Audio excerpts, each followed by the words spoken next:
नमस्कार. मी भाऊ तोरसेकर. तुम्ही बघत आहात प्रतिपक्ष. मित्रांनो, मी बोलतोय की 31 तारीख आहे, 31 ऑक्टोबर आहे आणि अजून 4 दिवस उमेदवारी अर्ज मागे घेण्याचे शिल्लक आहे. पण उमेदवारी अर्ज विधानसभेसाठी, महाराष्ट्र विधानसभेसाठी उमेदवारी अर्ज भरण्याची मुदत संपून गेलेली आहे. त्यामुळे आता कुठलाही नवा इच्छुक किंवा उमेदवार विधानसभेच्या निवडणुकीला उभा राहण्यासाठी अर्ज भरू शकणार नाही. आणि त्यामुळे जितक्या लोकांनी उमेदवारी अर्ज भरलेत आणि ज्याची छाननी होऊन गेली आहे, त्यानंतर साधारणतः काहीतरी 7,500 उमेदवारांचे अर्ज हे वैध ठरलेले आहेत. आणि उमेदवार मागे घेण्याची जी प्रक्रिया आहे ती संपल्यानंतर कदाचित त्यातले 1,500-2,000-3,000 उमेदवार मागे घेतले जातील, वगैरे वगैरे वगैरे. पण एक गोष्ट साफ झाली, आता कोणीही कुठल्याही पक्षाचा किंवा अपक्ष इच्छुक 2024च्या विधानसभा निवडणुकीसाठी उमेदवारी अर्ज भरू शकत नाही. आणि त्यामुळे जे कोणी उभे राहिले नाहीत, पण गेले काही महिने, 1-2 वर्ष जे सारखे तोंडाची वाफ दौडत होते, अशापैकी अनेक जण निवडणुकीच्या रिंगणातून का पळून गेले याचा सुद्धा विचार झाला पाहिजे, याचं सुद्धा विश्लेषण झालं पाहिजे, असं माझं प्रामाणिक मत आहे. हे मी एवढ्यासाठी सांगतोय मित्रांनो, की लोकसभा निवडणुकीच्या आसपास आणि लोकसभेचे निकाल लागल्यानंतर महाराष्ट्राचे माजी गृहमंत्री, ज्यांनी पोलीस खातं आपल्या हातात असताना मुंबईच्या पोलीस खात्याला साक्षात गुंडगिरीचा अड्डा बनवून टाकलं, हा नुसता आरोप नाही मित्रांनो, याचे सज्जड पुरावे समोर आलेले आहेत, कोर्टात दाखल झालेले आहेत. एक काळ असा होता की मुंबई पोलिसांचा प्रचंड दबदबा होता.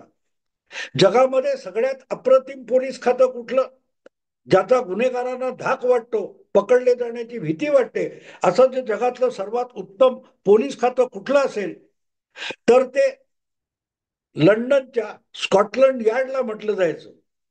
आणि मग स्कॉटलंड यार्डच्या खालोखाल मुंबई पोलिसांची प्रतिष्ठा आहे, दबदबा आहे, असं म्हटलं जायचं.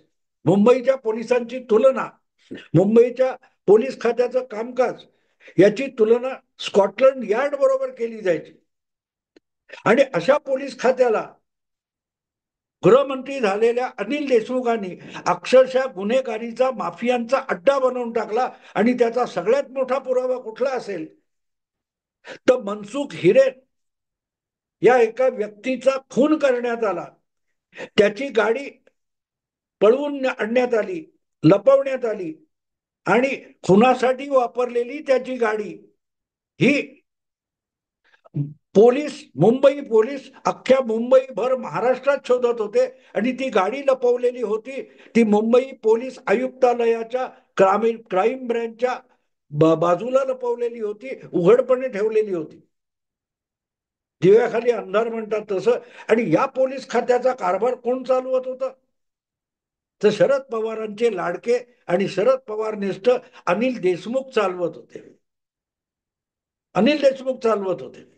आणि एक दिवस जेव्हा ह्याचा बाबरा झाला, तुम्हाला आठवत असेल तर विधानसभेमध्ये मुकेश अंबानींच्या घरासमोर, अँटिलिया समोर स्फोटकांनी भरलेली गाडी ठेवली गेली आणि त्यामध्ये मुंबई पोलीस खात्याचा अधिकारी गुंतला आहे, असा थेट आरोप विरोधी नेता असलेले देवेंद्र फडणवीसांनी केला होता.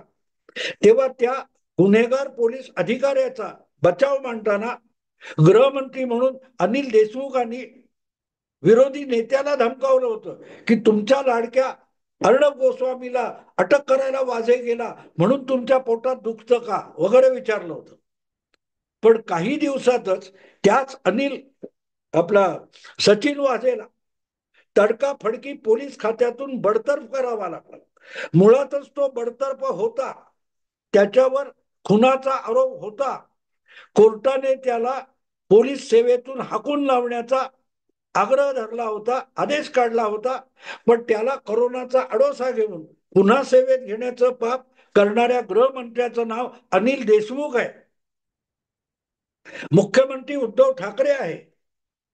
मुख्यमंत्री होण्यापूर्वीपासून उद्धव ठाकरे सचिन वाझेला पुन्हा पोलीस खात्यात आणण्यासाठी धडपडत होते.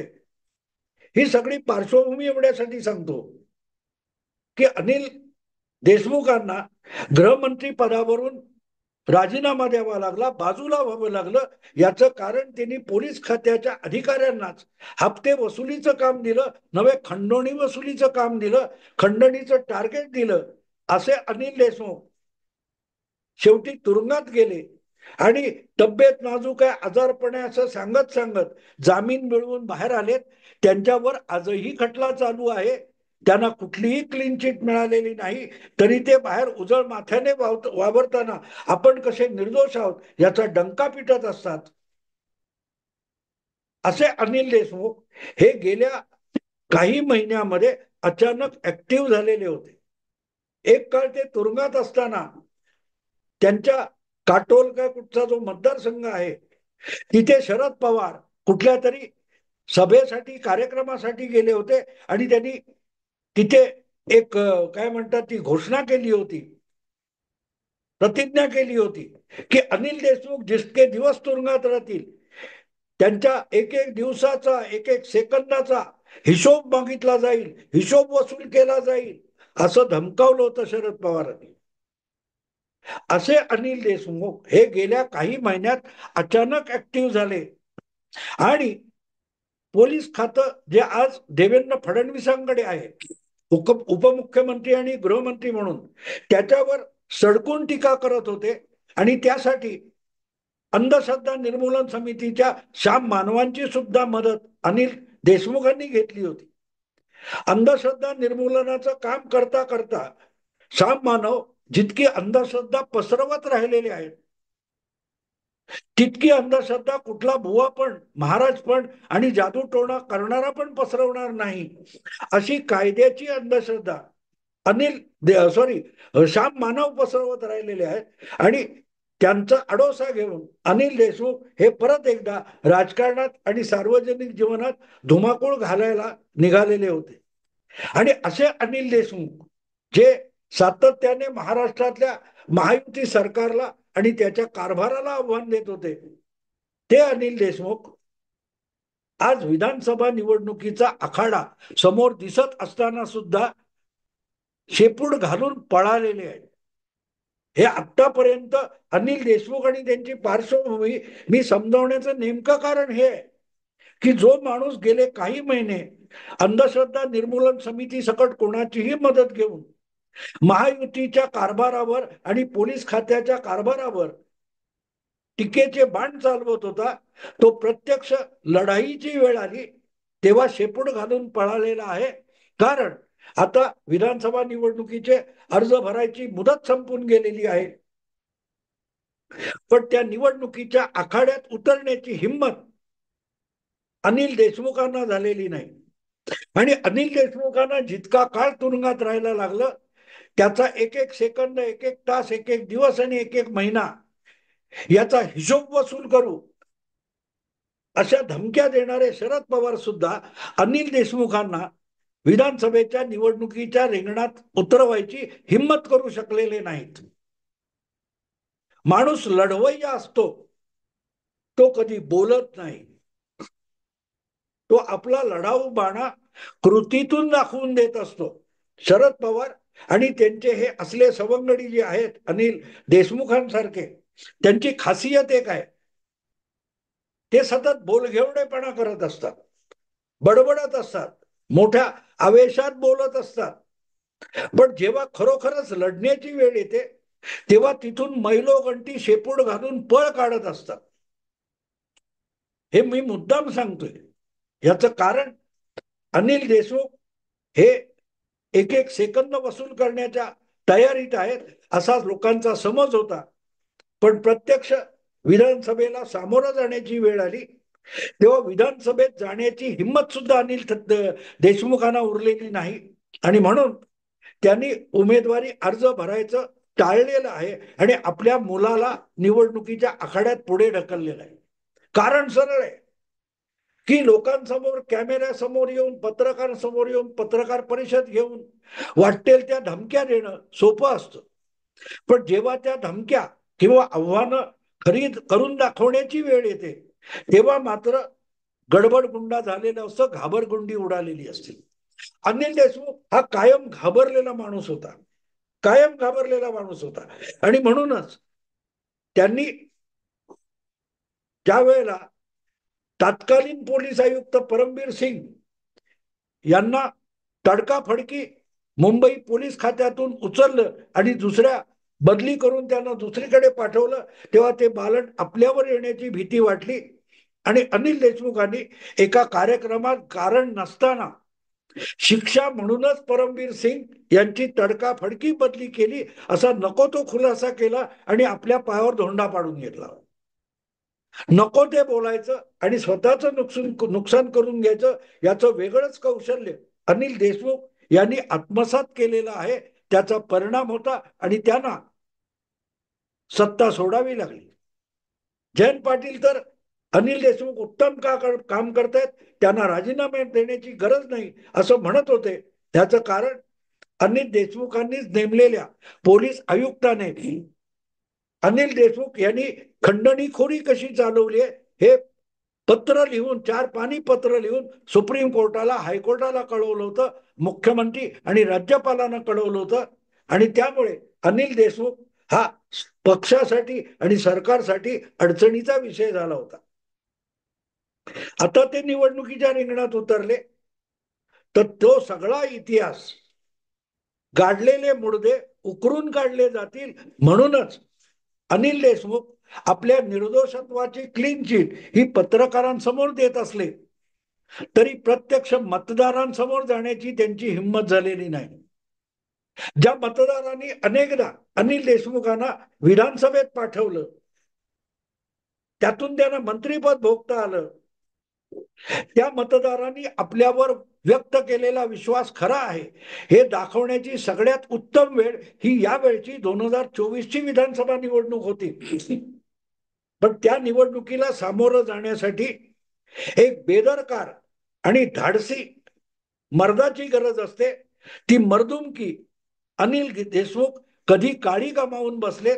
म्हणूनच ज्या वेळेला त्यांच्या चौकशीची वेळ आली तेव्हा हा माणूस ईडीच्या चौकशीला समोर जायला घाबरला, गायब झाला, लपून बेळात बसला, समन्सला उत्तर देत नव्हता. अनिल देशमुख आपला अर्णब गोस्वामीच्या घरी कमांडो पाठवून त्याला अटक करताना मोठं छाती फुगवून दाखवणारे अनिल देशमुख जेव्हा स्वतःला चौकशीला सामोरं जाण्याची वेळ आली तेव्हा शेपूट घालून घरी बसले होते.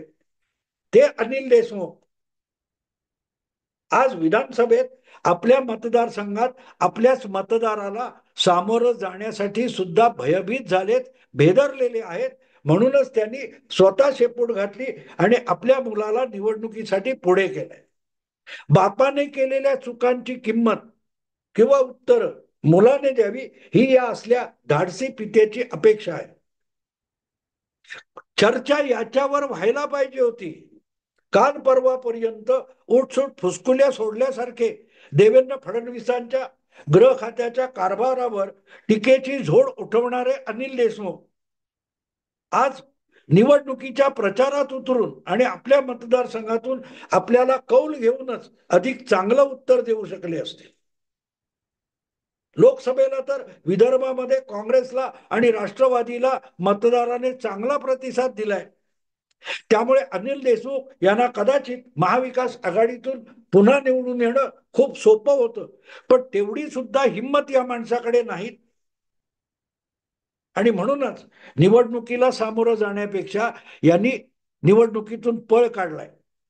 पण एवढा सगळा गदारोळ होत असताना कुठे बंडखोरी झाली, कुठे मैत्रीपूर्ण लढती होणार, कुठे आघाडीतले 2 पक्ष किंवा महायुतीतले 2 पक्ष एकमेकाच्या विरुद्ध उमेदवार ठेवून मैत्रीपूर्ण लढती करतायत, याच्या चर्चा रंगवणाऱ्या पत्रकारांचं अनिल देशमुखांच्या शेपूट घालण्याकडे लक्ष नाही. इथे पत्रकारिता किती रसातळाला गेली आहे आणि बातमीदारी म्हणजे काय हे मराठी लोक पत्रकार कसे विसरून गेलेत याचा पुरावा मिळतो.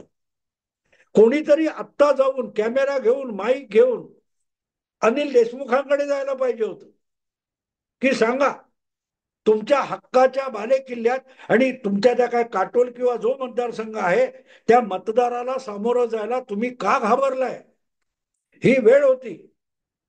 तुम्हाला कोर्ट वगैरे काय असेल ते सोडून द्या, कोर्टाने तुम्हाला दोषी ठरवावं न ठरवावं, ज्या मतदाराने वर्षानुवर्ष तुमच्यावर विश्वास ठेवला आणि तुम्हाला पुन्हा पुन्हा आमदार बनवलं, त्या मतदाराला सामोरं जाण्याची हिंमत तुमच्यामध्ये का उरलेली नाही? हा प्रश्न अनिल देशमुखांना पत्रकारांनी विचारला पाहिजे. देवेंद्र फडणवीस गृहमंत्री मग अंतर्वली कराटी मग सराटीमध्ये काय ते लाठी हल्ला करण्याचे आदेश मंत्रालयातून निघाले असल्या फुसकुल्या सोडणारे अनिल देशमुख आज तोंड लपवून का पळालेले आहेत, हा म्हणूनच बातमीचा विषय असतो. अनिल देशमुख तुरुंगात असताना त्यांच्या मतदारसंघात कार्यक्रमासाठी गेलेले शरद पवार हळहळले होते की पहिल्यांदाच या मतदारसंघामध्ये अनिल देशमुख सोबत नसताना यावं लागले आणि म्हणून अनिल देशमुख जितका काळ तुरुंगात राहतील त्यांच्या एक एक दिवस, एक एक सेकंद, एक एक तासाचा हिशोब घेतला जाईल असं धमकावणारे शरद पवार अनिल देशमुखांना आज त्या मतदारसंघात उभं करायला का धजावलेले नाहीत, हा प्रश्न शरद पवारांना पण पत्रकारांनी विचारला पाहिजे. का तेव्हा तुम्ही बाष्कळ बडबड करत होता? का तेव्हा अनिल देशमुखांचा हिशोब मागणाऱ्या भाषा करत होता तेव्हा तुमच्या अंगात संजय राऊत संचारला होता का? हा प्रश्न सुद्धा पत्रकार शरद पवारांना विचारू शकतात. पण तो विचारायला परत हिंमत लागते. आपल्याकडे आजकाल लढवय्ये ते असतात जे लढाईच्या प्रसंगी शेपूट घालतात. पत्रकारिता कोणीतरी दोन थप्पड मारल्या की लगेच आविष्कार स्वातंत्र्यावर हल्ला झाला म्हणून तमाशे करायला, निदर्शनं करायला हातात फलक घेऊन उभे राहतात मोठमोठे पत्रकार.